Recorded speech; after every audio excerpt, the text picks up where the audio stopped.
को जब आप भूल जाते हैं तो बेचारे वो अकेले अकेले बस रोते हैं कि मेरे बेटे ने मुझे भुला दिया।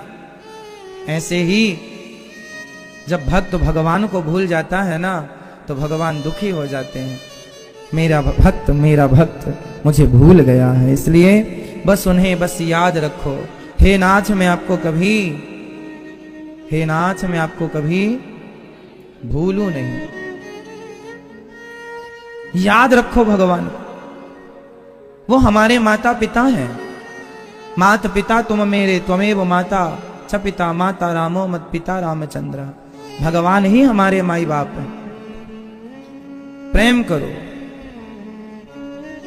अच्छा, आदमी रोना भी दो प्रकार का होता है, बताओ कौन कौन सा?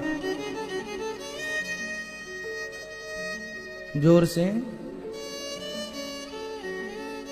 रोना एक प्रकार का होता है कि दो प्रकार का? कौन कौन सा? एक रोना तब होता है जब बेटा अपनी मां को भूल जाता है। एक रोना तब होता है जब बेटा अपने माता पिता को, तो माता पिता रोते हैं कि मेरा बेटा मुझे भूल गया। और एक रोना तब होता है जब बेटा अपने माँ बाप की इतनी सेवा करे कि माँ बाप की आंखों में खुशी के आंसू आ जाएं और वो सबसे कहें मेरे बेटे जैसा भगवान सबको बेटा देना।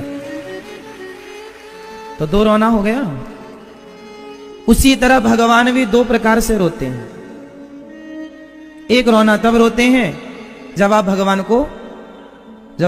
को भूल जाते हैं, तब भगवान रोते हैं कि मेरा भक्त मुझे भूल गया, उसे याद ही नहीं आती हमारी। रोते हैं भगवान। आपको क्या लगता है ये संसार के लोग जो भगवान को भूलकर संसार में भटक रहे हैं, क्या भगवान को दुख नहीं होता होगा कि ये मेरी औलादें हैं, मेरी संतान है, सबके माता पिता भगवान है, ये भूल गए मुझे। आजकल तो लोग कितनी बातें करते हैं, भगवान है तो दिखाओ, भगवान कहाँ है, दिखते क्यों नहीं। सोचो भगवान कितने दुखी होते होंगे कि देखो जिसे मैंने अपने हाथों से बनाया है, जिस परमात्मा रूपी पिता ने, जिस परमात्मा रूपी माँ ने तुम्हें, तुम्हारी आंखें बनाई, तुम्हारा मुंह बनाया, तुम्हारा सुंदर सा शरीर बनाया, उस पर जब प्रश्न चिन्ह आप लगाते हैं, सोचो कितना दुख होता होगा ना। जब बेटा अपनी माँ से ये कह देता है ना कि तुमने हमारे लिए किया ही क्या है।